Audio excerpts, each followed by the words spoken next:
All right. All right. Cool.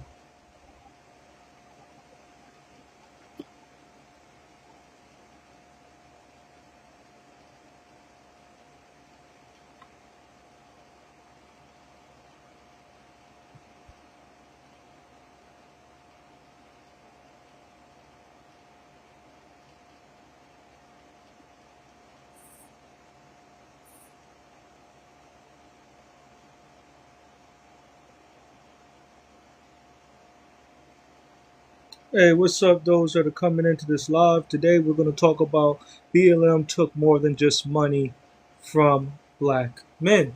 Um, what I've been noticing, my background, what allows me to speak on some of these topics from a elevated position is because of my background in criminal justice, criminology, stuff of that nature. So one of the topics I've been looking into is not just the monetary aspect that Black Lives Matter has taken away from Black American people. But before we go into even further into talking about that, we're going to talk about credentials, right? Because I do want to show the fact that we certified over here. We certified over here. Okay, so this is one of my degrees. Shout out to University of New Haven, right? So you know that this is why Masters in Investigation also got a certificate in elderly and youth investigation. So I'm talking about things from a criminality perspective. Also, on top of that, I have a business administration. So we're coming from we're coming from a very wait. Oh, it's blocking it now. Oh, you gotta hate it. See, now we got this. So now we're coming from a very scholarly place when we're having this type of conversation. And make sure you guys get the likes up. Please start liking this live. If you haven't gotten a heart me, please support the channel. Get a heart me. We're going to get into this talking about Black Lives Matter. Took more than just money from black men. Patricia Cullors, Alicia Garza, and this other lady are the co-founder of Black Lives Matter Global Network Foundation, facing intense scrutiny regarding the transparency. But we're not talking about the money that was stripped away from black men. We're going to be talking about the rights that were taken away from black men, the exposure in the media about the matters when it comes to black men, black American men most particularly. And this was broken down intersectionality wise to basically almost give out partial of resources, authority, as well as other components. So I'm going to go into talking about that, but beforehand, we're going to play a couple of my theme songs. Yes, we're going to play a couple of my theme songs. So give me a second. We're going to have a quick commercial break. We're gonna have to have a quick commercial break, but we're gonna have to really get these likes up for this conversation. In regards to Black Lives Matters, you guys have seen my credentials, so this is not coming from an opinionated place. Like we're gonna stop all that here online. We're talking about things that are factual. We're gonna talk about things that are present that's going on in our community. And we're going to have this conversation in regards to Black Lives Matter and how it specifically harmed Black American men. Um, that's what we're going to be talking about today. I hope that people can keep up with the conversation and really want to have this type of conversation, because we should. We need to look back on the harms that has happened to us as a community and figure out ways in which we can operate and do better so that we can progress as a community. That is the reason why we're having this topic today. This is the reason why we're going to have this topic today in regards to BLM and how it impacts Black American people, Black American folks. So, one of the songs we're going to play is we're going to have to play a couple of songs. Can you delineate? Can you delineate? Okay. Yes, you can. Can you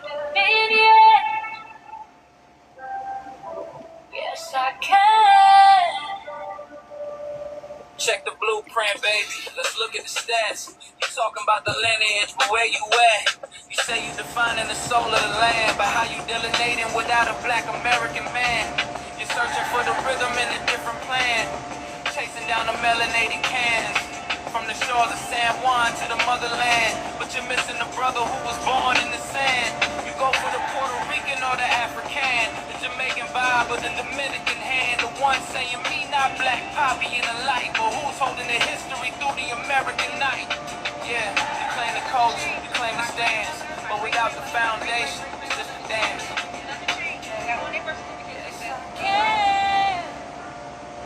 Delineate the truth. But how? When the roots ain't touching the soil, when the blood and the lineage didn't come through the toil of the cotton, the concrete, the American dream. You're building the puzzle, but you're missing the scheme. So tell me one more time, let me understand how you delineated without a black American man. Can you delineate?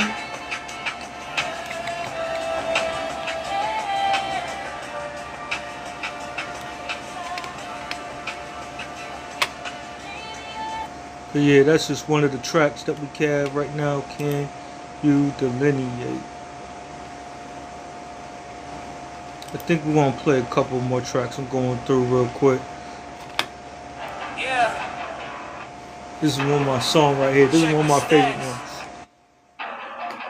Yeah, check the stats. They talking about one drop reparations. But only when the check drops. Listen. They are one drop ruling reparations. What you saying? They are POC and reparations. Selective definitions changing up the station. When it's time to pay, they need a new equation. Keep it hidden in the paperwork, technical mismatch. Got the blood, got the debt, but the records don't match. It's out of whack. They keep saying we are all black, with a feather on their hat, while their paperwork is intact. Why don't match? Out of whack. Yeah, their paperwork is intact. Why don't match? Out of whack. Keep them out of whack. One day I'm too much, the next I'm not enough. But when the city falls, they say we all tough. Feathers on their hat, acting like they know the struggle. Why they sitting in the lobby making all the money bubble? Bring the legend, check the pressure, see the facts. How you claiming my skin, but you denying my tracks? It's out of whack. Yeah. Check the stats. Yeah. Check the stats. They talking about one drop reparations. But only when the check drops. Listen. They are one drop ruling reparations. What you saying? They are POC and reparations. Selective definitions changing up the station. When it's time to pay, they need a new equation. Keep it hidden in the paperwork, technical mismatch. Got the blood, got the debt, but the records don't match. It's out of whack. They keep saying we are all black, with a feather on their hat, while their paperwork is intact. Why don't match? Out of whack. Yeah, their paperwork is intact. Why don't match? Out of whack. Keep them out of whack. One day I'm too much, the next I'm not enough. But when the city falls, they say we all tough. Feathers on their hat, acting like they know the struggle. Why they sitting in the lobby making all the money bubble? Bring the legend, check the pressure, see the facts. How you claiming my skin, but you denying my tracks? It's out of whack. Yeah. Check the stats. Yeah. Check the stats. They talking about one drop reparations. But only when the check drops. Listen.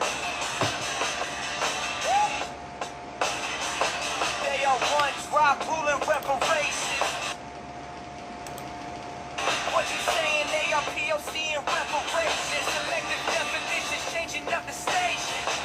When it's time to pay, they need a new equation. Keep it hidden in the paperwork, tactical mismatch. Got the blood, got the debt, but the records don't match. It's out of whack. They keep saying we are all black, with a feather on their hat, while the paperwork is intact. Why don't match? Out of whack. Yeah, the paperwork is intact. Why don't match? Out of whack. Out of whack. One day I'm too much, the next I'm not enough. But when the city falls, they say we all tough. Feathers on their hat, acting like they know the struggle. While they sitting in the lobby, making all the money bubble. Bring the legend, check the pressure, see the facts. How you claiming my skin, but you denying my tracks? It's out of whack. Yeah. Check the stats. Yeah. Check the stats. They talk.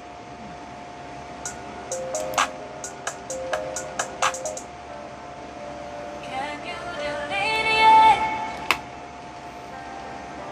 Yes, you can. Can you delineate? Yes, I can. Check the blueprint, baby. Let's look at the stats. You talking about the lineage, but where you at? You say you defining the soul of the land, but how you delineating without a black American man? You're searching for the rhythm in a different plan, chasing down the melanated cannons from the shores of San Juan to the motherland, but you're missing the brother who was born in the sand. You go for the Puerto Rican or the African, the Jamaican vibe or the Dominican hand, the one saying me not black poppy in the light, but who's holding the history through the American night? Yeah, you claim the culture, you claim the stance, but without the foundation, it's just a dance. Yes, I can delineate the truth. When the roots ain't touching the soil, when the blood and the lineage didn't come through the toil of the cotton and concrete, the Hey, American dream. How are you? hey, how's it going? It's all right. You popped up on the platform. I guess I'm inviting people, right? Ain't that how that thing works? Yeah. Yeah. Welcome to the black side of things. What brings you over here to the black side of things?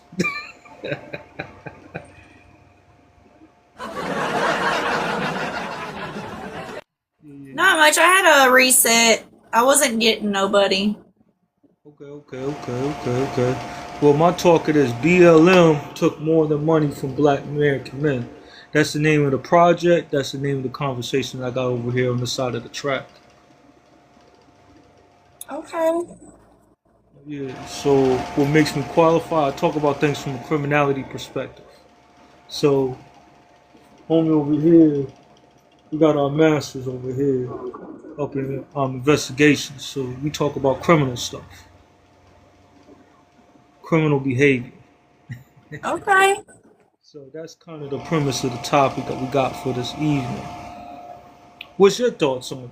Do you think that BLM took more than just money from people?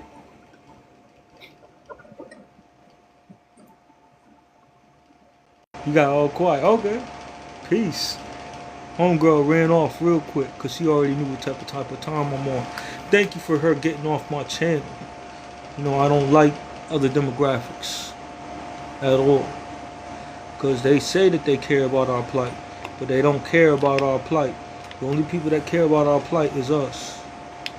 So back to the topic at hand. We're going to get this on the cracker. Because it seems like a lot of people might be listening in the hallways. Because they're going to be like, oh, he's talking about... You know what? I'm going to play some more songs. We're going to get this cranked up. Sit back and chill. But that was awkward. TikTok loves sending these palm colored people to my live. Knowing dang well I don't like them. So we're going to play... We're going to play some stuff. So I'm trying to find some more tracks. I might play Wile E. Coyote. Yeah, we want to play Wile E. Misandrous.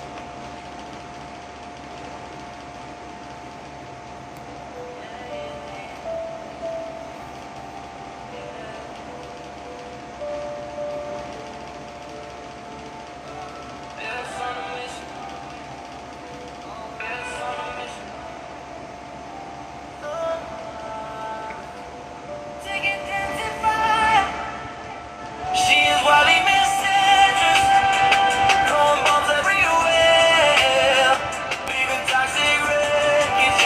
She doesn't even care. One black man, leave her broken, leaving him right there. Yeah, she blows her fingers off, standing in the glare. Wildly misandrous, a medicine in the air.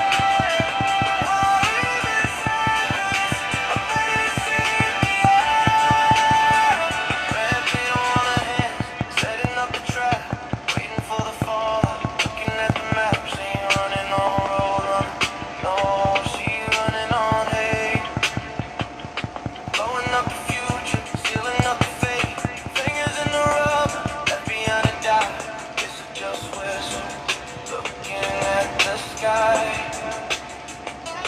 Devils from the ceiling, TNT in the street. Targeting the brothers, checking out their feet. Another blast, another man down. She's the coolest artist in this lonely town. She is wildly misandrous, throwing bombs everywhere, leaving toxic wreckage. And she doesn't even care. All black men leave her broken, leaving them right there. Yeah, she blows her fingers off, standing in the glare.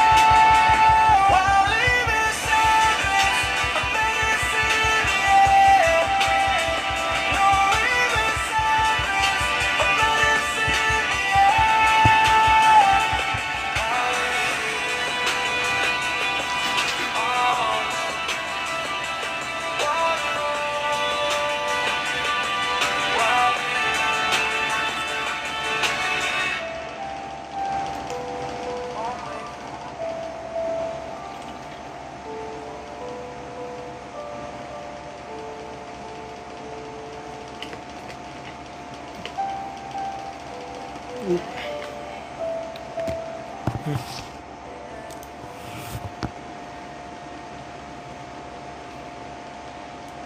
Yeah, we're gonna play some more stuff. In the meanwhile, we're gonna keep playing commercials. We're gonna keep playing commercials. Cause you know Brother Man is shadow banned. So we're gonna play some of the things. We're gonna play commercial break. We are currently preparing an upcoming video feature for the Brad Protection Agency and invite you to share your experiences. Please submit your personal stories directly to Brother Delineationist for potential inclusion in this project. If you observe a Ku Klux Keisha or Keyshawn protecting and serving Brad, please send us your video so we can address their action and or behaviors. We are currently preparing an upcoming video feature for the Brad Protection Agency and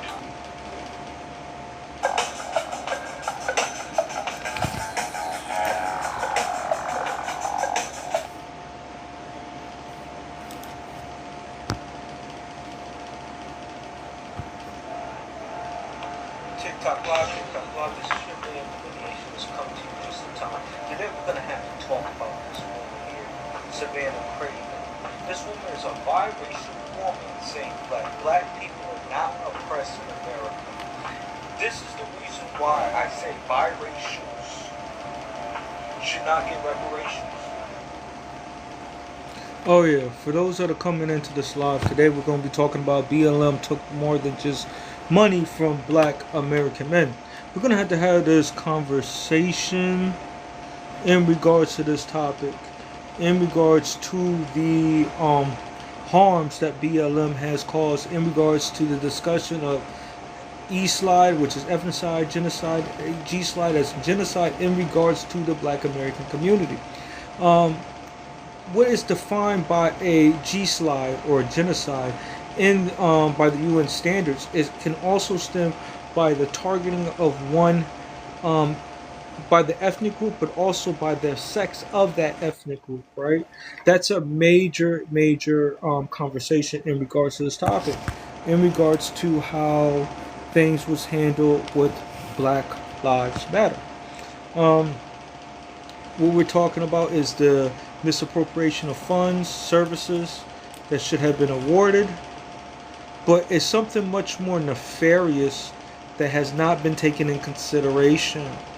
Black American people, specifically black men, are the go-to people, the targeted people in regards to police brutality, in regards to police fatalities.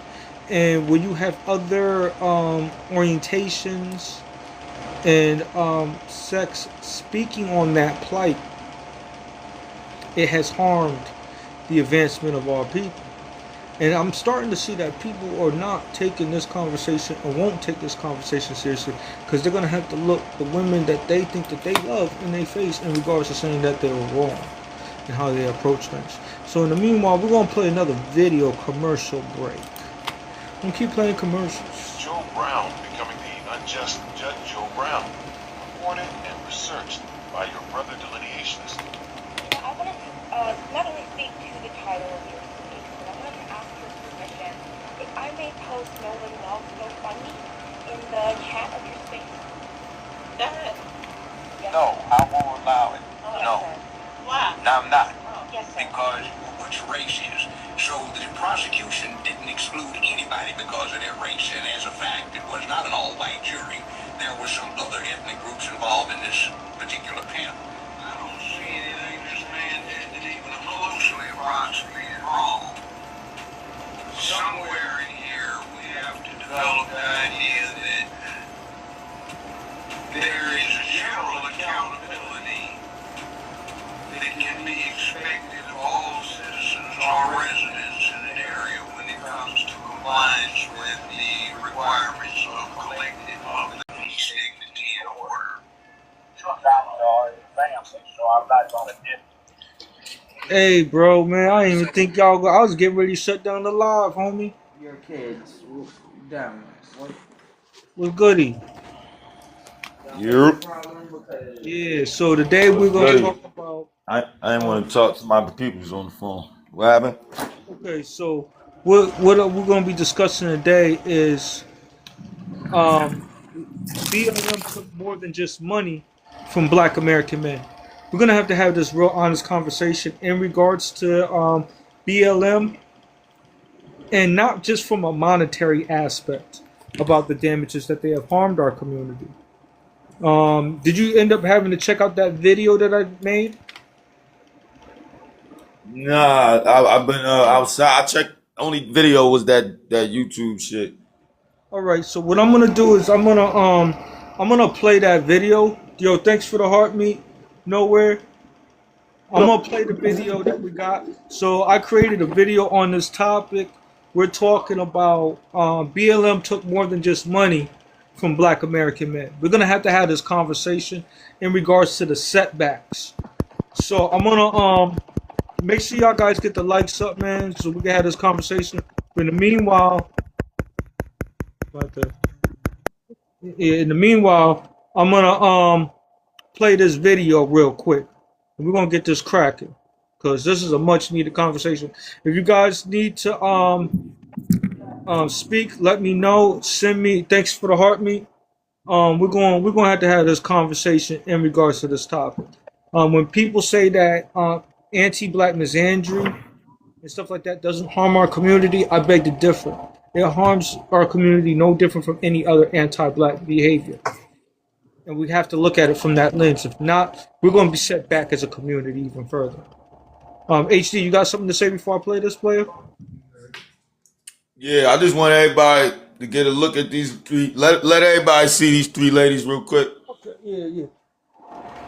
want y'all to take a good look at these three ladies and realize that these three ladies was all lesbians. I mean, so take a good look at what we all can see what a lesbian look like. So this is what we gotta stop with. This aesthetic right here, the dusty hair looking spiritual goddess, queen, all that. This is something y'all gotta take in, man. Take this look in and realize when you see these chicks, if they not with a man, they lesbian in our land. Yeah, that's fact as heck. And I'm glad that you bring that up because it's crazy how they want to wear their natural hairstyle now, but when a black man was asking them so that they could build a rapport, and Right. That's why I said now if she they natural, want to wear it. right. That's why I said if she natural now, but ain't got no man, she lesbian in our land. So we're gonna play this video real quick. It's about like 5 or 6. If you guys want to comment, just raise your hand. I'll pause it in between. Reframing the narrative, police brutality, social justice, and the evolution of BLM. During my time engaged in local and state-level social justice activism in Connecticut, I directly witnessed a profound shift in the discourse surrounding police brutality and systemic inequality. Over time, the core focus on the distinct history of Black American oppression increasingly diluted into a broader, highly fragmented intersectional framework. While intersectionality aims to address overlapping forms of discrimination, its application within the movement often decentralized the specific grievance of anti-Negro/Black American systemic violence, inadvertently detracting from the gravity and urgency of the primary crisis facing Black Americans. Welcome. In today's video, I am examining the power of media representation and societal framing through 3 distinct lenses: reframing the narrative, deconstructing how public perceptions are deliberately shaped, a comparative analysis, evaluating the institutional disparities that stem from these altered narratives, criminal justice impact, analyzing how these shifting narratives directly undermine legal equality for Black men. To illustrate these points, I will blend my personal experiences with rigorous academic research and educational visuals. Please take a moment to watch, leave your thoughts in the comments, and share this video to help expand the dialogue. Mainstream media and organizations like Black Lives Matter shifted the social justice narrative from a direct focus on Black men to a broader, gender-inclusive framework encompassing the entire Black community and family dynamics. The flat blackness critique. Scholar Dr. T. Hassan Johnson argues that while Black male victims are heavily featured to mobilize the public, mainstream movements rely on theoretical frameworks designed to dismantle patriarchy rather than protect Black men. By highlighting counter-narratives to flatten demographic crises, Johnson contends these movements obscure empirical data showing Black men bear the vast majority of police homicides, a phenomenon termed Black intermortality, leaving them without targeted advocacy. The shift in social justice focus. Contemporary social justice has broadened its scope beyond the traditional Black male plight through several key narratives. Black youth. The deaths of Tamir Rice and Ayanna Jones highlighted state violence against children. Black women. The killings of Sandra Bland and Breonna Taylor brought systemic violence against Black women to the forefront. Black transgender individuals. The death of Tony McDade underscored the lethal combination of transphobia and racism. While proponents view this intersectional transition as vital for protecting vulnerable groups like Black LGBTQ+ individuals, critics like Johnson argue it dilutes focus on the unique existential threats facing Black men. The restructuring of comparative analysis, media representation, and societal reframing. Building upon the previous discussion, Dr. T. Hassan Johnson's critical assessments of flat blackness highlight a profound systemic issue: the flattening of empirical data regarding fatal police encounters in the United States. This reductive approach strips away essential demographic nuances, effectively leaving Black American men without targeted, viable channels for advocacy. Consequently, the unique socioeconomic and structural challenges specific to this demographic are obscured, preventing the development of tangible, data-driven solutions tailored to their distinct lived realities. A direct evaluation of gender and gender identity highlights the pronounced statistical concentration of fatal law enforcement encounters among men, particularly black men, relative to women and transgender individuals. Gender and identity disparities men versus women. Black men account for 250 to 300 plus fatalities annually, which is 5 to 6 times higher than the total for all women combined, 40 to 60 fatalities. Men versus transgender individuals. Fatalities involving black men exceed those of all transgender individuals, 0 to 3 fatalities, by a factor of over 100 times. Combined demographic comparison. Annual fatalities for black men remain 3 to 4 times higher than the aggregate total of all women, minors, and transgender individuals combined. Transgender representation. Transgender individuals account for less than 0.5% of total annual fatalities, representing the lowest statistically recorded cohort within the provided dataset. What is the criminal justice impact, and how reframing the narrative has harmed black men equality in criminal justice? The shifted focus. First, it highlights a reduced focus on systemic barriers. When spotlighted attention shifts toward broader, non-specific priorities, the specialized focus needed for the unique challenges black men face in the justice system gets lost in the noise. The diluted policy advocacy. Second, this leads to diluted policy advocacy. When campaigns pivot to generalized messaging, like broad intersectionality or shared experience, it fails to produce distinct, actionable policies specifically designed to tackle mass incarceration for black men, the science of voices. Third, the chart notes silenced voices and isolation. In these reframed environments, black men often feel pressure to self-censor, drowning out their individual experiences and specific disparities. The fragmented resources. Finally, we see fragmented resources. When advocacy splits into multiple general buckets, women, children, trans, and others, the slice reserved for black men's targeted needs shrinks. Without a centralized, prioritized strategy, systemic inertia takes over, leaving structural injustice fully intact. It's a thought-provoking breakdown on why targeted policy focus matters. What do you think about balancing broad intersectionality with hyper-focused advocacy? Let me know in the comments below. For those interested in the concepts discussed in this video, delineationology. Alright, so that's kind of the premise of the video. That was towards the end. We don't need to hear the ending part, but we just need to hear the crux of some of the arguments and stuff that's being made. Nowheres, what's your thoughts on that? About some of the things that impact us due to the fact of Black Lives Matter and the fall of Black Lives Matter, and there's nothing of advocacy to help us as black men in regards to police brutality. Nowhere, are you available? I'm here, man. Okay, what's your thoughts to that question, HD? Say it again. I said, what is your thoughts towards, after the fall of Black Lives Matter, how there's nothing for advocacy for black men in regards to police brutality, and the information in regards to all harms, it's kind of been shifted to everybody. Because that's a good question, and this is what I'm saying. Why can't we circle back and bring that back up? I mean, let's keep it real. They really didn't go public still to this day and let you know the outcome of Black Lives Matter. So as far as I'm concerned, that was to dissipate the energy. See, because Black Lives Matter first started off as, like you said, a grassroots. Brothers was doing that. It was brothers first, women behind. You dig? And then these people came out of nowhere that was backed by big money, like they doing with the tethers now. Everybody got a damn syndicate talk show now. 151, the Haitians, the Caribbeans now talking all about FBA. Everybody talk about us. So we all know who put them on. So they doing the same thing with the protests. You dig? When we tried to do the grassroots protests, they dissipated the energy by putting big money in. These 3 lesbians came out of nowhere.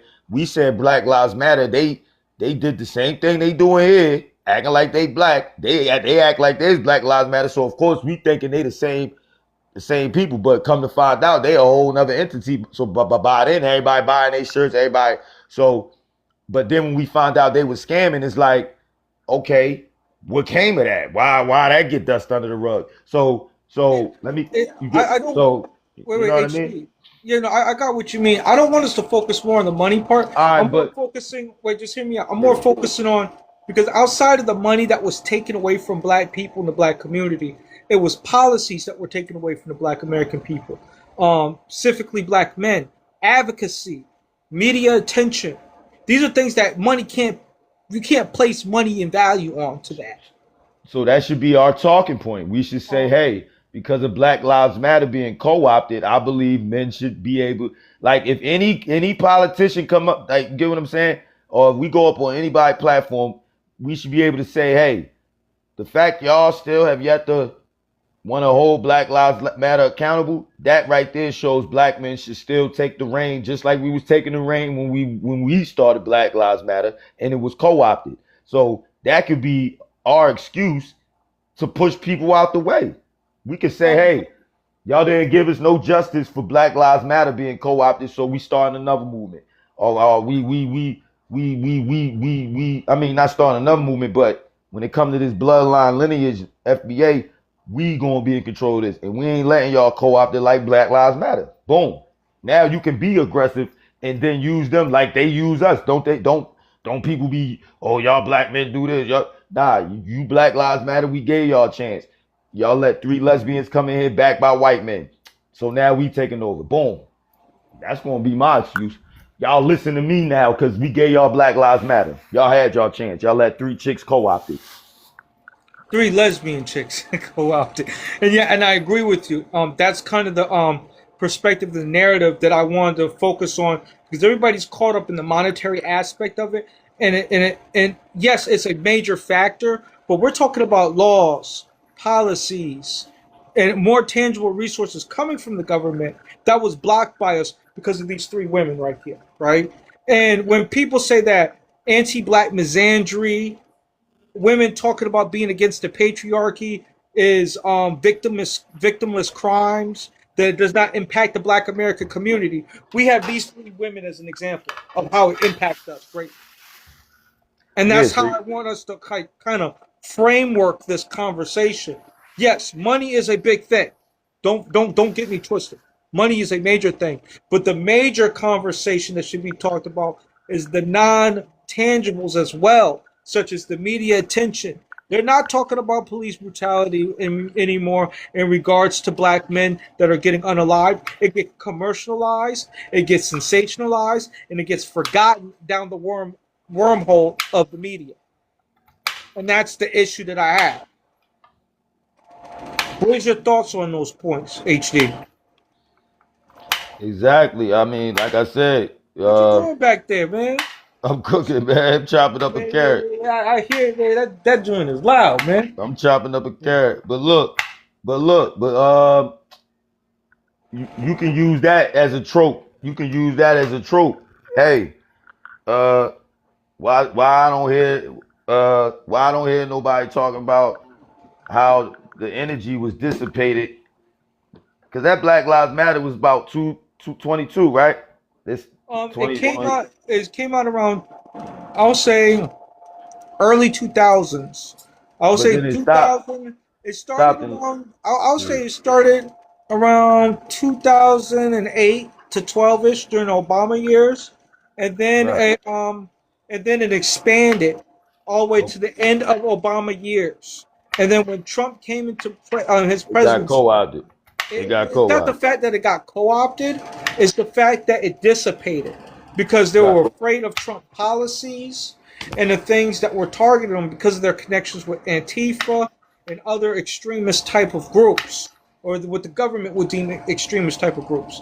Antifa is so based off of government standards.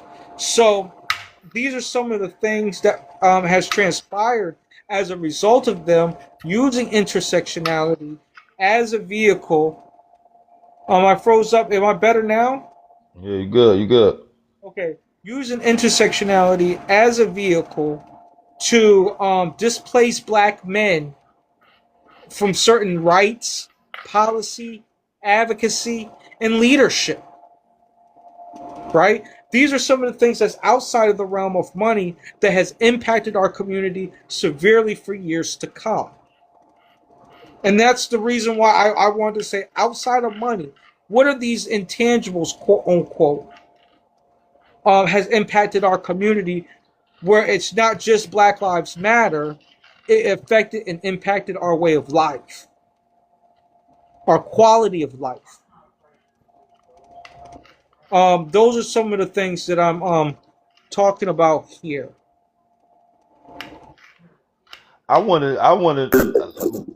Yo, somebody want to talk? Yeah. What up, Nowhere? What's your thoughts on some of these conversations? And did you hear any of the stuff that's been going on? Rose up a little bit on me. But conversation with BLM, yeah, there was organization created for misandry, basically anti-black male misandry.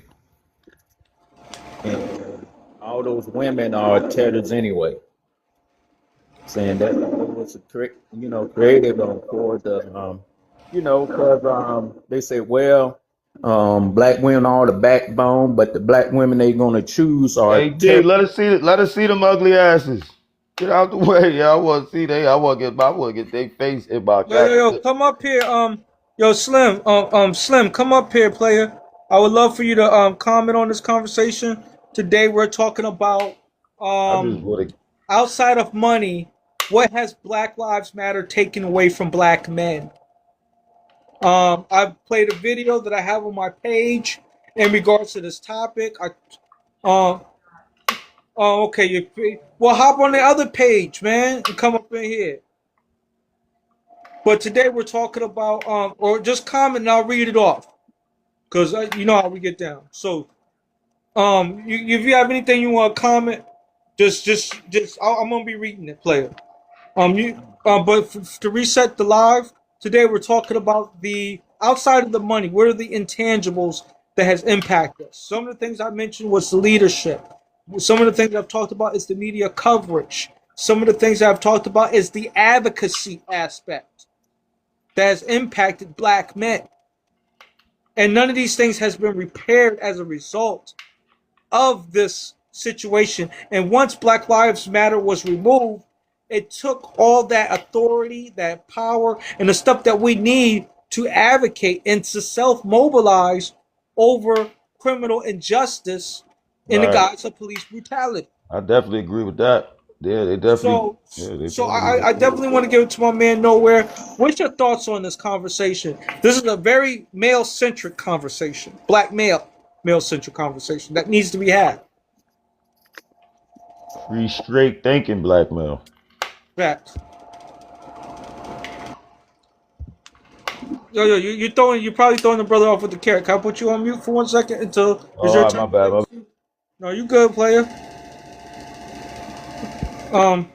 HD, Nowhere. You can go ahead, man. What's your thoughts on this? Yeah, sometimes on here you're freezing up, but like I said, there was just an established group to bring as such, like I said, anti-black male misandry. All of them. That Garza chick, whatever her name is, she like a Cuban, half-breed Cuban, Jewish, Cuban, black Cuban, or Afro-Cuban, basically, and tag them out. Who that? That's the one in the middle. Who the half a Jew in the middle? The one on the end with the longer hair. And wow. Yeah, no wonder. That's where the YT money came from. You can't make this shit up. That's what I'm saying. Like, just straight double agents, man. And I know they might have been tethers and all that, but the fact they can infiltrate, Keisha gonna embrace them just as much. USA Keisha, and this is why they gotta be held accountable as well. Cause but I'll let you land. My bad, bro. I just wanted to add that. That's the thing. She was talking about when she was a little girl, she hated fixing her dad coffee because he asked her to fix some coffee and she'll throw a little rage fit. And I was like, what kind of person is this? Whoa. So she basically saying her touching coffee was like what? A sign of her that she black? Don't tell me that's what No. she meant. She was saying Oh. that she had to be in servitude to her Oh, father is what oh, she had an issue wow. with. So Wow. for her to exercise her femininity, for her to be in a role of submissiveness to her father, and to provide a service for her father, the one who provides a roof over Mm. her head, she had a problem with. Am I hitting all those buttons? You Nowhere? hit it pretty good. All right. You can keep cooking, brother. Nowhere. Sorry about the inconvenience. Yeah. So you gotta remember, people started really discovering them when they had, like every group have a creed of what they're doing, and theirs was to take away the nuclear family. You And see, know, this is so. You know what I think? I think we need to bring that back, bro. I think, and I'll do a live on mine. We need to bring back that Black Lives Matter was anti-black and anti-male. We need to let that be known because they trying to sweep that under the rug. Like, and I don't want it swept under the rug. Like, I think they it was need a to fast hit and run campaign. It was guerrilla warfare tactics, basically. Well, basically. wait. I will even go one step further. I really think that these were government sanctioned or government three-letter agency type of programming. And I'll give an example, right? They and for the C3 the 3-digit one and the FBI 3-digit one, right? These guys use strategies in regards to protesting. So they use counter protesting measures. So that means if you have one group that is saying something, they'll actually build a counter lever or a counter group to support that, to go against that message with the intentions of drowning out that whole message. That is one strategy. So when I look at the whole Black Lives Matter thing, we had not just them on top of black men in our voices, but we also had All Lives Matter that was on top of our voice as well, saying, no, all you guys are treated equally. We all love the same. All lives matter. That's one layer of it. Then in the internal part of the community, you have these type of individuals as well that is saying, well, we can't hear black men. You guys are part of the patriarchy. This is why we needed to have trans, LGBTQ plus women and children. You guys are last. That's kind of the framework. So now your advocacy, your resources is being shuffled to all and splintered to all these other demographics with the intentions of rendering your leadership class weak. You can go ahead off of that, and I do have this book. This is the guy T. Son Campbell, and this is the book that I was referring to: Solutions for Anti-Black Misandry, Flat Blackness, and Black Male Unaliving, aka Death. So when I had that conversation with one of the young men that was on one of these talking FBA heads, and I said, you don't even know who you're referring to, and this is a man that was on Brothers Tyreek's show, shows how much he's not in tune with these type of conversations. And he should not be leading these type of conversations, especially if he's not familiar with the thought leaders behind those type of school of thoughts. You can go ahead, Mr. Nowhere. Who you talking about when you said that? No. We ain't gonna say names. We'll. Oh, all right, my bad. I thought somebody was in the comments or some shit. My bad. AAV, I don't know what you're talking about, but we're gonna get you mute for the whole live, and we're gonna block you because you sound like a fishy account, anyways. Yeah, you word, can go ahead, word. Yeah, you can go ahead, Nowhere.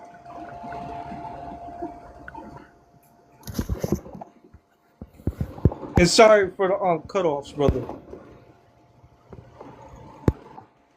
Brother Nowhere. Let me ask you a question. Shoot them. All right, so if we was to bring it back up, like, yo, what did Black Lives Matter ever do for us? I think that'd be a good pitch. It's not a you know, what did Black Lives Matter ever do for us? Well, no. Because we can't forget that at first it was started by grassroots. So you could say, what got Black Lives Matter co-opted? Ooh, what led to Black Lives Matter in the after effects. And then you can go into all of the things you need, but you gotta first address what got it co-opted. They not gonna want to listen to what happened to the men and what the men lost. You gotta reel them in. You gotta overall explain how they co-opted the whole community, how they played the whole community. And then once everybody be like, yo, you right, yo, man, word, word. Then you go into it like, plus, remember, it all started behind men, right? Yo, word, y'all, word, word. We was trying to get men protected. Men was getting targeted. Right, right. So what happened? Why can't we get back to that? Why is all this don't need a man talk getting put back into the rotation? Do you think that might have something to do with the fact Black Lives Matter got co-opted? Then they're gonna be like, ding, ding, ding. Oh, you right. Right after Black Lives Matter got co-opted, chicks went back to bashing men. Why would you go back to bashing men if you was just rocking with Black Lives Matter? So you just went back on what the hell you was just repping for George Floyd. You telling me once George, once the cop got locked up is over? What? That's all you was protesting for? Just to see a cop get locked up? Boom, bro. We got so many angles we can come at this with, and we can come at it with so much passion. They can call us bashers all they want. Y'all let the energy get dissipated and didn't bring it back. Now we got FBA, thank God. People is, respecting their bloodline, thank God. But let's let that not be just under Tariq. Black Lives Matter was getting started way before, Tariq was talking this. Not saying nothing wrong with he talking, but let's not forget our spark been lit way before we got back on our lineage. That's a rhyme. Don't act like that was a rhyme. Don't act like our spark wasn't lit before we got back on our lineage. I'm a beast. But I want to get Nowhere in real quick because the brother been in and out. Nowhere, what's your thoughts about the conversation in regards to the BLM impact on black men? What's your thoughts on that? Nowhere? Nowhere, we can't hear you.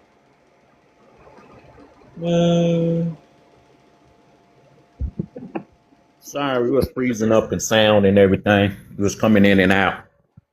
All right. But Is it better now? yeah. Okay. What's your thoughts on the topic so far? Well, like I said, the thing is, it's a big sham, and it was from a person that and I used to have it way back down there in Facebook. The main guy, George, I ain't gonna mention his last name. I love TikTok Shop. Formed the group when the group was initially a grassroots group over there in near St. Louis, Ferguson, and areas like Florissant and stuff over there in that St. Louis area. The guy got deleted. Some of the other folks that was along with him got deleted. Formed up with, Hold on. women was actually four. You said a music and group? No. This is not a music group. HD. He's talking about the original people who created BLM. He's talking about the activists. Oh, some of them were right. They were caught on fire in their vehicle. Whole bunch of gruesome. Yeah, I heard about that. And that's what I'm talking about. That's why they need to be brought back up. This is the good reason. HD, I just want to hear the brothers because his. My fault. I forgot. Yeah, y'all enlightening me. Y'all enlightening me. That's all I'm saying. So from that, George Soros and somebody that was supposed to be president and the husband and all that got funded by a failing bank. It was called the West Bank. It was across California. That's how they got the money kind of started rolling in. And the thing was to get, more votes, but also kind of sneak, real, being sneaky, funding money to, different, kind of anti-misandrist groups because guess what? Black women supposed to be the backbone of the Democratic Party. So they was going to push that narrative along with deletion of people. And that's what they did.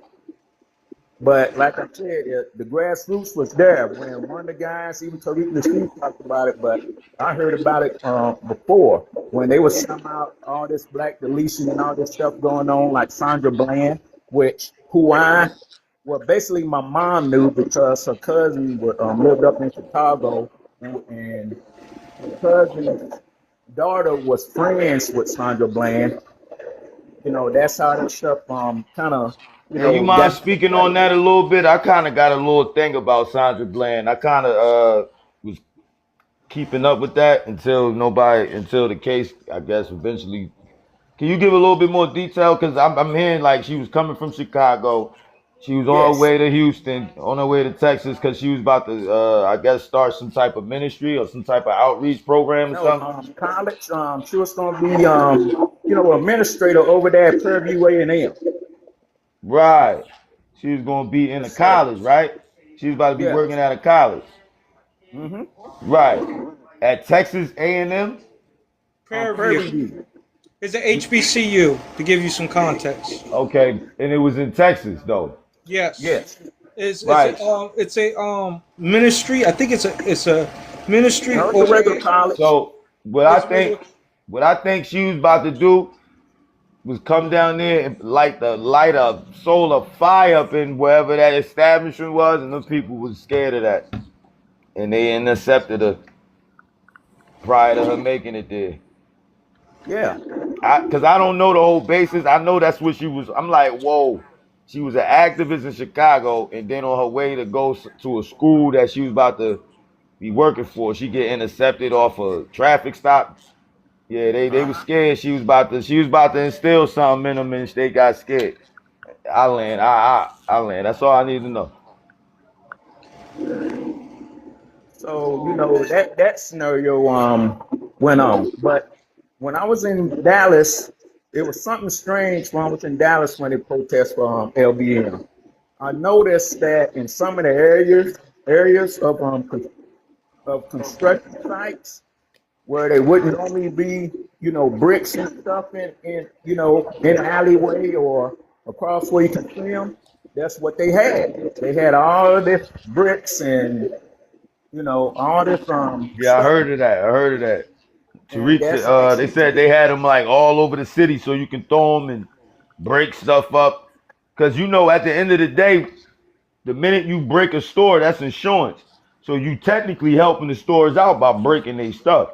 Because their stores wasn't making money anyway. Wait. I gotta chime in on that aspect, and then we go back to nowhere. It was actually putting Black American communities at risk, right?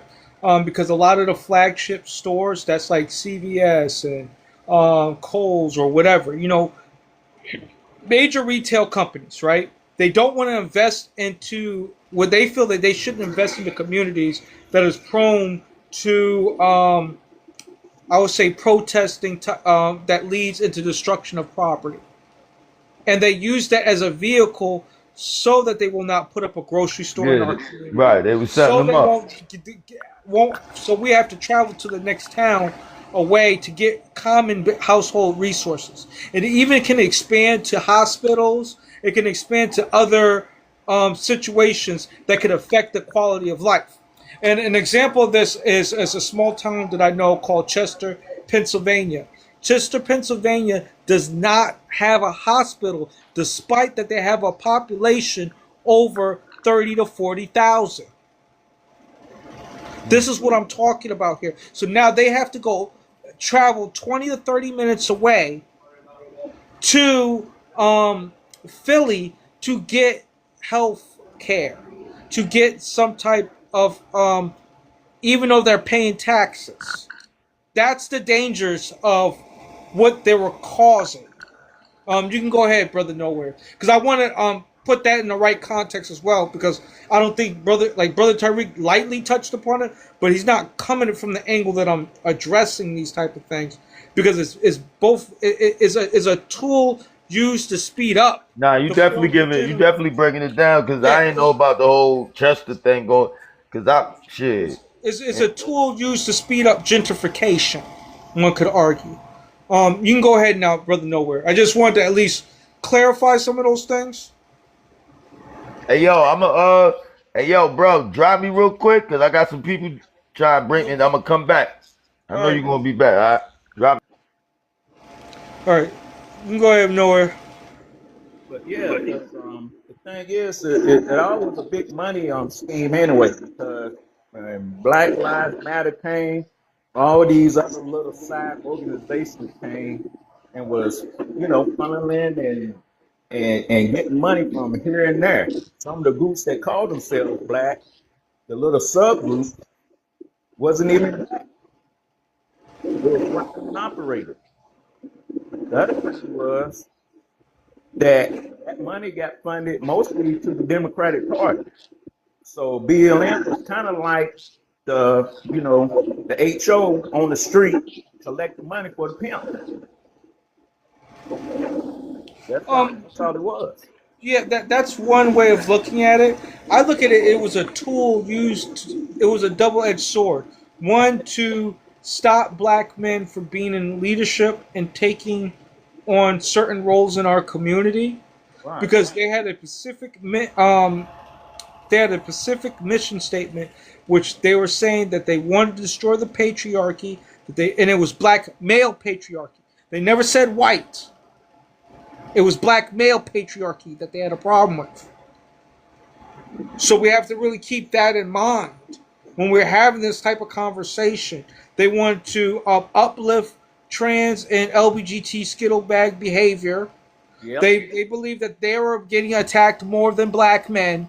They're the ones who push that narrative. They even gone so far as to say that even though black men are victims in the system that we're in, that they are the biggest progenitors in regards to beating up women and all this other. They created those misandrous talking points that we see today on TikTok. And that's kind of the things that I want to talk about, not from a monetary aspect, but the non-monetary things that they have left as a curse on our people as a result of us not checking their behavior. And we're still not checking their behavior. These three women are still allowed to walk up and down the streets.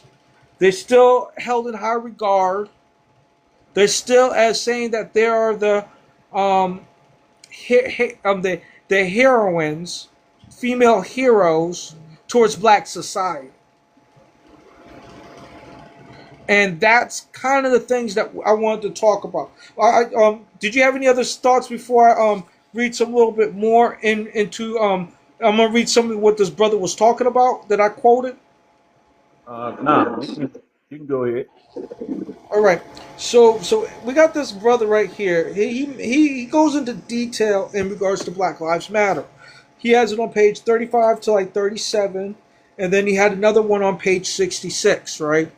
And this individual, brother Tiasan Johnson, is a black man who is an educator who created what they consider the Black Male Institute. The Black Male Institute is a black male studies program that was developed in one of the college campuses in California. And it was designed to educate the public in regards to the plight of black people, and specifically black men, and how it impacts us and our way of life. So it's very important. So one of the things that he talked about is the exploitation. So he talks about, from the guys, I'm going to read off some of the things. According to SEALs, when people in Ferguson, Missouri started protest police abuse and killing of Mike Brown, it was not long before activists on Twitter began to migrate to Ferguson. More and more came, but SEALs found that many spent most of their time on their phones tweeting about what was happening. Across different social media posts, SEAL commented on how many of these people did not seem to have direct connection to the people of Ferguson.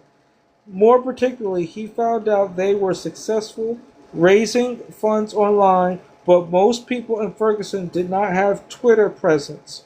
By doing this, white donors began to donate to people who claimed they were a part of Ferguson's activist movement but were not. Seals suggested that BLM was also a part of the dynamic. It began to receive resources that should have gone to the native Ferguson black residents who were leading push behind the protests. That said, it's unsurprising that a few years later, in 2020, BLM amassed about $90 million in organizational donations. In the eyes of some black men, this was starting to look like the work of vultures eating the carcass of unjust black male police homicides. It's no longer struck the same tone as the past generation of activist organizations attempting to uplift black America. Instead, it started to feel more like a new era of activism aimed to exploit black male death for the political advancement of black feminist women. That's just a small excerpt. This brother be going in on the impact of black feminism, how it was used, organizations such as Black Lives Matter was used in a nefarious manner to harm the advance and development of black men and boys. Do you have any comments before I read on with this? We got more to go. I think the brother left off. So we're going to read some more in regards to this topic here. Oh, bring this.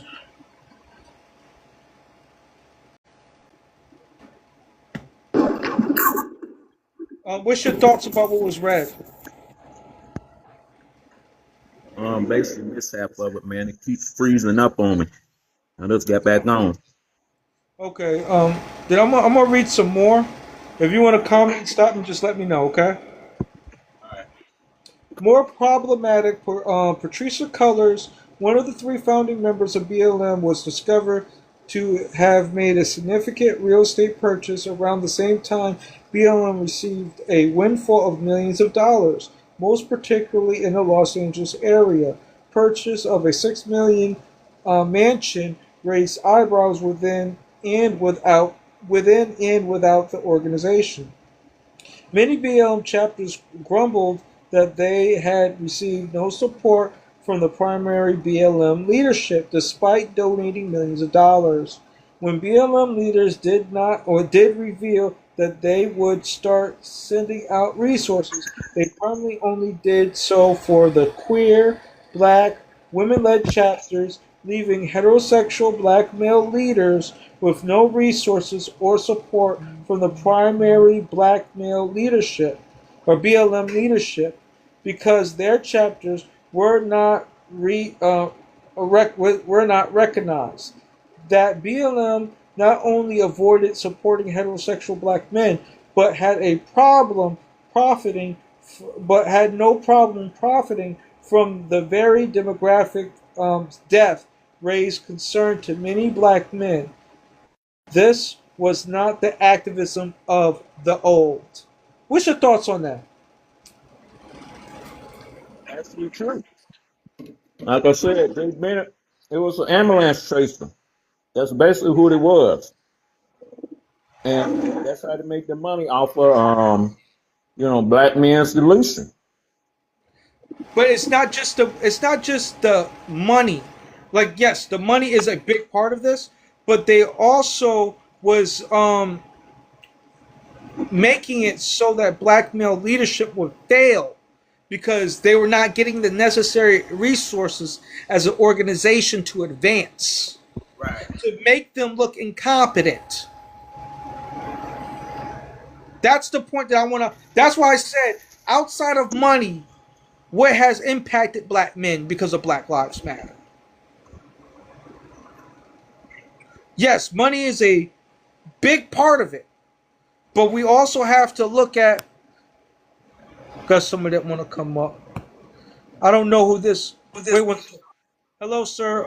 Where's your name? Where's your age? Yo, what up? I'm 26 and my ethnicity, I'm an Asian. Okay, you don't need to be here. You don't need to be here for this. Thank you, but your presence is not needed. I don't know who this person is. Um, just heads up, I don't deal with funny looking profiles. You can go ahead. You're a black dude. Um, I'll see what you're talking about. Hey, what up, dog? Hello. What ethnicity are you, sir? Oh, I'm African American, dog. As in Black American, Negro American. I need to. Negro American, dude. Okay. So, what's your thoughts on the conversation in regards to this whole Black Lives Matter conversation that I'm having, and what I'm reading out of this book? So I think we gotta protect our youth and like a lot of our black communities from like these other Negroes that are coming in from different ethnic minorities, if you know what I mean. Wait. I gotta slow that down. There's only one Negro. That's the one here in America. The other people are melanated Africans, and they have tribe names. Yeah, we need to stop letting these tribal Negroes into the country and messing up with us Negroes, if you know what I mean. Okay, I just don't like your vibe, man. I just don't like your vibe. All right, we're gonna move on. I'm not gonna let. If I don't know you, post your comments in the thing. I'll read it out. You can say how rude all you want, but this is a Black American space, Black American conversation. If I don't know you, I have a right to. You know what? How rude? We're going to just block and mute you. All right. we're gonna solve that real quick, because homie don't play those games. Nowhere. What's your thoughts on this? Yeah, you're right. It took funding away from not only, you know, black males in leadership, also like when you were having when school was coming around for the school programs, you know, for pencils, notebooks, and all that stuff, all that funding got taken away. You know, some of those folks were still under, you know, Black Lives Matter, and they, you know, they have funding or something for kids going back to school, and none of that money barely got around because of this BLM stuff. Yeah, I agree. But it gets even more interesting though. I'm gonna read some more about what this brother said. He goes on to say, in the eyes of white America, BLM becomes synonymous with the black protest, much the same way that the NAACP and other similar organizations during the civil rights movement became synonymous with said movement. The problem with this was the group became known for quickly responding to the deaths of black men unjust killed by police or vigilantes, but then changing the issue to issue, prioritizing black women, black intersectionality, feminism, LGBTQ plus issues, and other such discussions to that of police homicide in the black community. In the public sphere, discussions about whether black men participate enough or were too cowardly to protest began circulating. So they have set the template in regards to when it comes to black American men to say that they're cowardly. This is how you got women on these apps saying black men don't defend, black men don't protect, black men doesn't offer any value at all, because these guys, these ladies right here, BLM, kind of set the foundation towards that. And this is coming from academic scholarship. So when I had this conversation with this young man, one of these FBA talking heads, right? And I said, what do you know about misandry? What you know about anti-black behavior in regards to specifically black men? He doesn't know thought leaders and the black male scholars into this conversation. But he wants to throw it around like it's a word that's cool. No, these words have meaning. These words have I would say definition in regards to what is harming us as a people. So it becomes offensive when I see this individual trying to dip his toes into the red waters, or what they would consider red pill knowledge and stuff of that nature, when it's not. We're talking about strictly criminality being done to black men and black boys. That's my issue with some of these weirdo FBA talking brother heads. Because they won't acknowledge these three women as a problem like that. They won't acknowledge how it impacts black men and how it has defunct some of our social relationships. And what's your thoughts on that? Nowhere. Nowhere. Are you there? What's your thoughts on this, Nowhere? Okay, I think he might be busy. So we're going to go in a little bit further into talking about this and some more. We talked about the public sphere. Let's talk about some other things.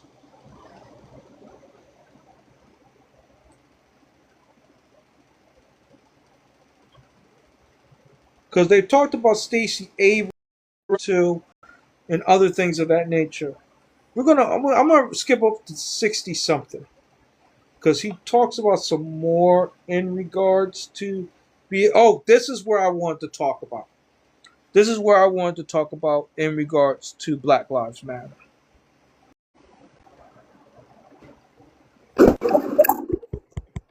What's your thoughts on this? Nowhere. Like I said, I keep on freezing up for some strange reason. I don't know if it's an internet connection or something. Are you on the Wi-Fi? Yeah. Take it off the Wi-Fi. All right. That might be freezing it up.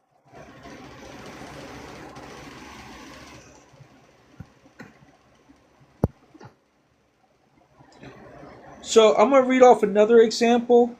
They said another example might be the Black feminist Kimberly Crenshaw organization of the African American Policy Forum, AAPF, named in a manner that downplay its feminist posture. The AAPF is a group that advocates for black women's rights under the guise of African American policy. This mission is noble, but its tactics are problematic and somewhat deceptive. On their website, they state in clear, black women are killed by police too. That's that rhetoric. This also breaks down to, well, black children get killed by police too. Unalived, I gotta say unalived. Then all these other demographics, LGBTQ plus is unalived by police too. And this downplays the numbers of 200 and 300 annually of black male unaliving due to regards to police brutality. It downplays that. Because now you're, yes, it is the whataboutism, but it's even more nefarious because they're trying to falsely equate their issues to black male issues and try to say because it's similar based off of race. And this is where the term flat blackening from his perspective gets into play because it's the way the data is being manipulated in order to fabricate an agenda to dispossess black men from speaking and advocating on their issue and or plight. What's your thoughts on that, Nowhere? Well, I was gonna write it in, but they'll be the first to say something about black men's mental health when they don't mean it. Fact. And actually, they'll use the black male mental health as a way to get black men dispossessed from firearms. So now we can't adequately protect our community, to get them locked up even from a different perspective. and to also say that they're ineffective leaders because they think that they have a mental disorder. So what are your thoughts on those talking points right there? Oh, you said correct? Yeah. So this is kind of the reason. So we're going to read a little bit further about this thing. It extended out the popular black feminist arguments that murdered black men use up too much attention, leaving out black women. And although this may feel the case for some victim, it provides a logic for organization attempting to secure more philanthropic resources. This is the most assuredly assuredly what Tom J. Curry meant by the attempt to make attention outweigh death. That's deep. The fact that the section of one of the AAPF's online visual advertisement for the first event, Her Dream Deferred, an online series on the status of black women, say her name, towards a gender analysis of racialized state violent states. The myth. Black women are not foregrounded in the movement to combat police violence because they are not the targets of police abuse. Facts. Police killed 313 men and women in 2012. In 2014, we collectively rallied around black men and boys, while the remaining relative was silence on black women who were also killed that year, including Tanisha Arnold, Michelle, whatever her name is, and a Latina. And it added a Latina. With the schoolyard level of shaming tactics, Crenshaw and the AAPF are attempting to make several subtle arguments. First, it implies that black men are not returning the favor of supporting black women to the same degree on the issues of black women who have died. The question is framed in a manner that challenge and place one in the position of being misogynist who hates black women. Second, it supports the subtle idea that a number of people unalived is the same across genders. The issue here is, barring the accident unalive of black women in the report is cited in 2012, 300 out of 313 black people were unalive in 2012 were black male. So in other words, to give it a deeper, more profound perspective, out of the 313 bodies that were male and female that were black, 301 of them, over 90%, were black men. Yeah. Just want to hit the gravity of the dishonesty. And this is also plays into why some of the women may not understand data the way that they ought to, because of these three women right here. The gravity. And why they will call black men bullet bags, some of these women. Like this is a crazy conversation. Yeah, that term was made over here at Dallas, like one of those lawyers' aide. She was a teller, and she was pronouncing that bullet bag all the time. So they started adopting that bullet bags. Yeah. And she worked for a law office. So you got to think about how many other black men were railroaded underneath her legal guidance. Why are we not pulling back her records? And how she treated black men disparagingly. Like, those are the things that I'm trying to build upon when we're having these types of conversations.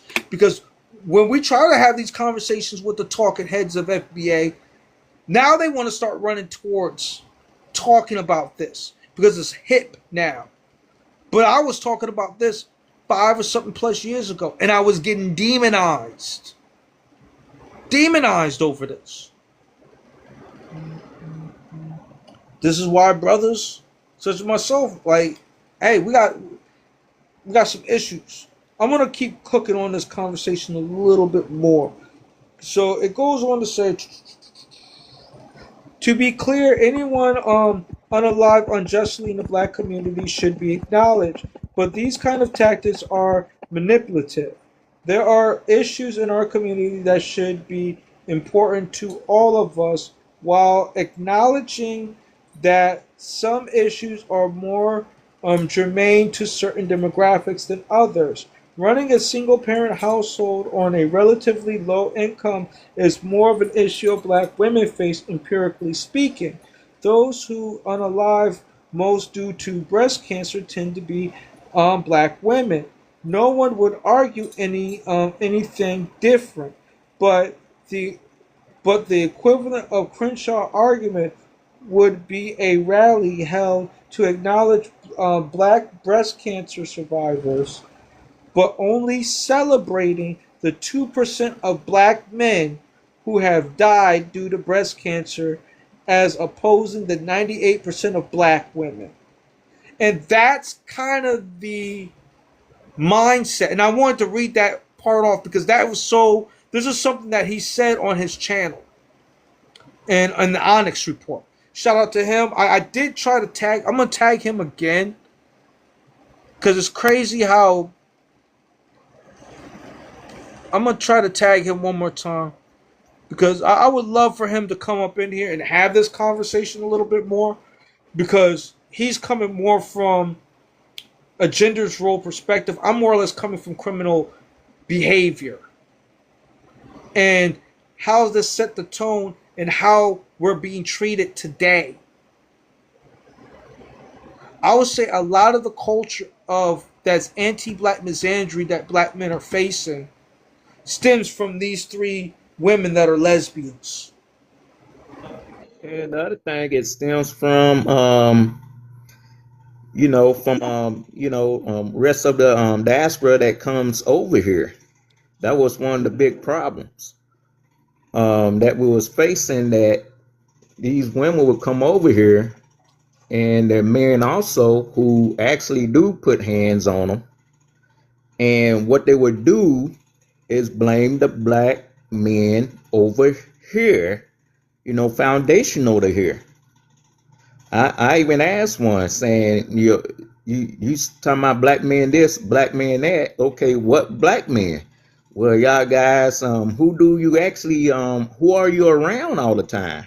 And she kind of slipped up and said, since she was Jamaican, she slipped up and said that. I said, that's your man. I remember a Somali woman was saying that. Talking about, these men, and when I was in my country, they used to do this and that, so now they over here doing the same thing, but you blame foundational black men while your black men sitting around talking about, babies' mamas, and they don't have a father in their house and all that, like that priest did, Somali priest. So these women, what they'll do, and also what their men to do, just like they do in this revisionist history and everything else, is blaming on black American men foundational to their soul, whether they're Freedmen, Salon, FBA, Negro, black American. They would blame us for everything. That's why not only you have the anti-misandry, you also got it where we now have to delineate, because these folks from the rest of the diaspora will come and screw us over. You want to hear something funny about?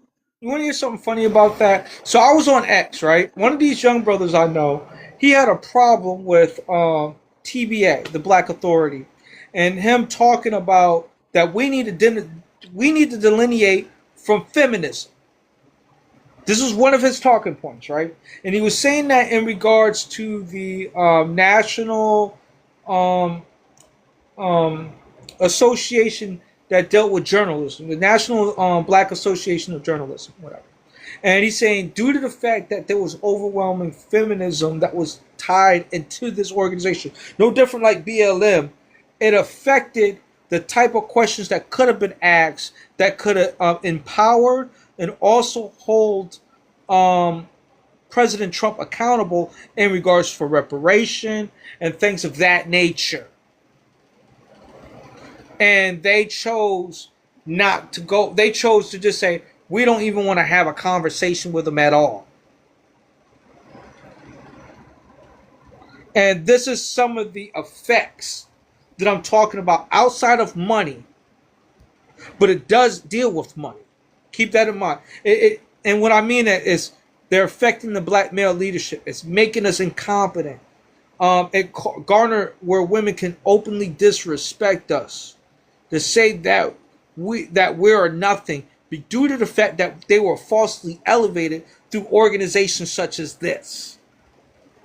Yeah, I give you something. I just came from back home. Now I'm back in Texas. While I was back home, certain people watch MSNBC and all that stuff, and I'm listening to it. They had a black woman on there that was running from one of these offices in midterms, and she was stating that she was fighting for the Haitians and the Venezuelans, and and they was using this socialist liberal talk and all this, and I was like, God dog, but never mentioned nothing but black folks. Didn't even mention black folks about everybody else, and being a socialist Democrat.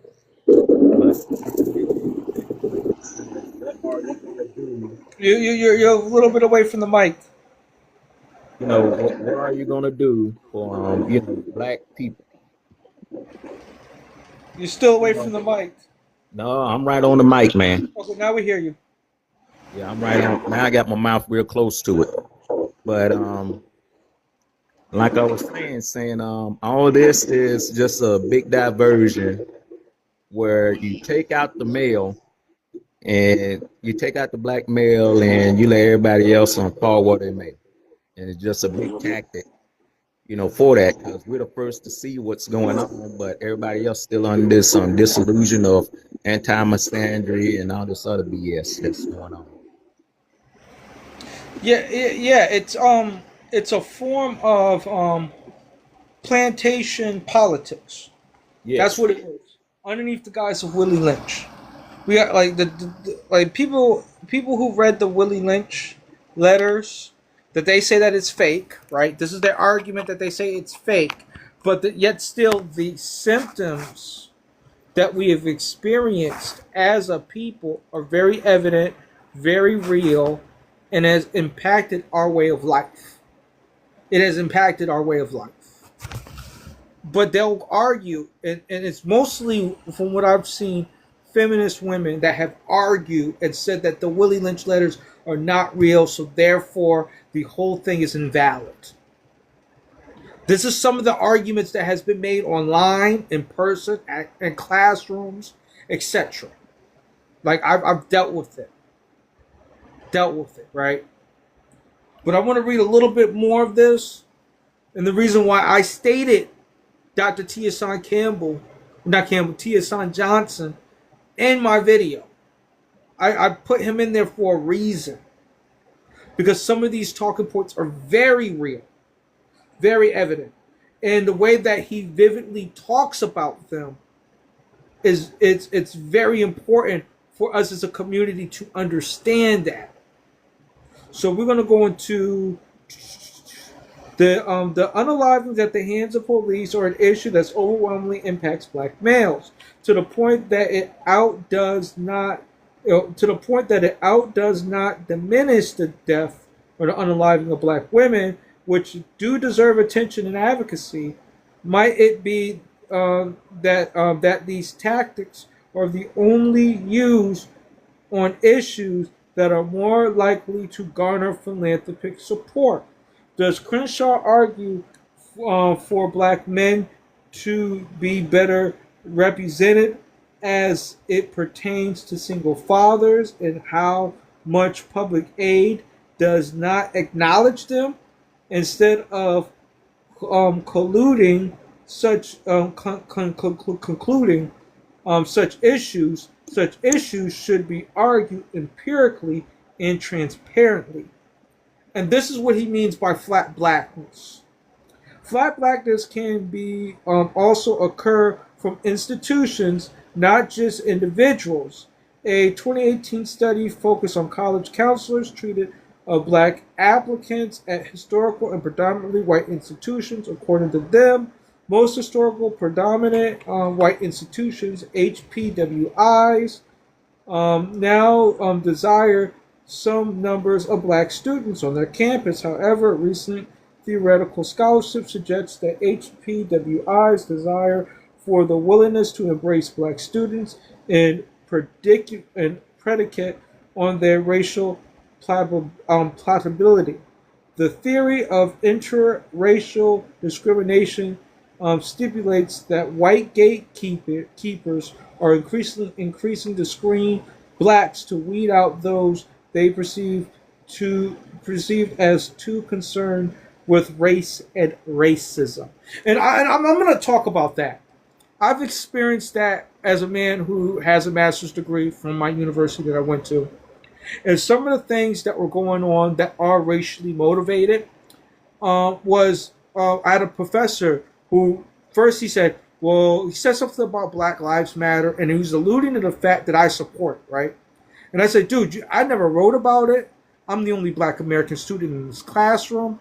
It comes across that you're targeting me because I'm black. I'm just letting you know. I didn't write anything about that. And for you to say that, you're basically putting my life at risk. You get what I'm saying? Right.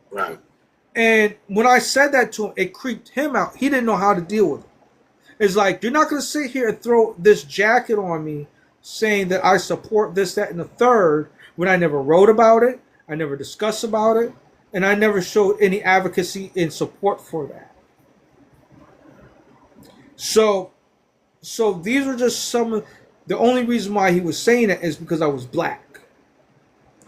And these are some of the things that I went to at what they would consider a historical, predominantly white institution. University of New Haven is one of those. So these are some of the examples that I'm talking about in regards to what he's talking about in everyday life that is on an institutional level that has been impacted because of these three women. Because of these three feminist women, lesbian women, who do not like black men, who have hostility to black men, hatred towards black men, discriminatory practices against black men. So we talked about, this is one of the things. The study suggested that there was a problem with interracial discrimination, and that this discrimination against anti-racist, meaning pro-black activists, over other types of political active or non-political active black students. They created 4 types of fictional students, each with a male and female version of distinctly black sounding names, each with very particular political ideology. The students were either non-descriptive regarding having no activist association, environmental stability activists, racial unity activists who didn't see race at all, or pro-black anti-racist activists. The article lamented how white male counselors seem to discriminate against black women, anti-racist activists, by responding least to them when they were in racial activities, 6+ points less than males. However, that I found most glaring was that the counselor, both male and female, more consistently discriminated against black males than females across the board. And that's a fact. That's a fact. That is a whole Negro fact. And I want to leave it off with this because it's getting a little late and I have to prepare for the next day. And a lot of people, of course, don't want to show up with this because they feel like I'm being a bully, or I don't like black women. This is the narrative of deflection when it comes to the accountability and the standard that should be implemented for the survival of our community. And that's what's disgusting about it. What is anti-black to me is allowing your community to go down the drain just so you can keep people happy. That ain't gonna work. That is not gonna work, especially the predicament that we're in. With that being said, I'm gonna find me a track. And we're gonna close it out. Do you have any final thoughts before I bust a move and bust a track? No, saying basically I got something to tell you privately, and you're gonna laugh about it, but you also gonna be concerned. All right, you can hit me up right. You can hit me up right after. All right. I'm gonna play. Since we were talking about misandry, I'm gonna play my favorite song, Wally Misandrous.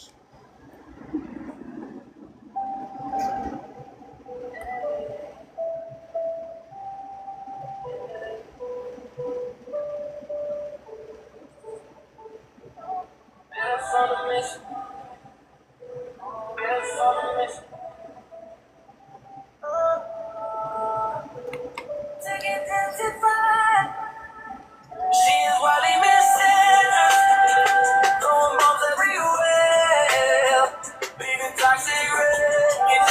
She doesn't even care. All black men leave her broken, leaving them right there.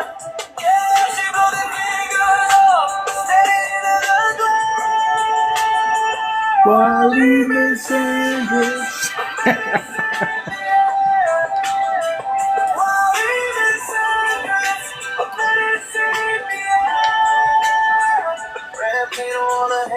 Setting up the trap, waiting for the fallout. Looking at the map, she ain't running on roller. No, she running on hate. Blowing up the future, sealing up the fate. Fingers in the rubber, left behind a doubt. It's just whistle, looking at the sky. Devils from the ceiling, TNT in the street. Targeting the brothers, checking out their feet. Another blast, another man down. She's the coolest artist in this lonely town. She is Wally Misandrous, throwing bombs everywhere, leaving toxic wreckage. Yeah, she doesn't even care. All black men leave them broken, leaving them right there. Yeah, she blows the fingers off, staying in her grave. Wally Misandrous. All right, I'll see y'all guys on the flip.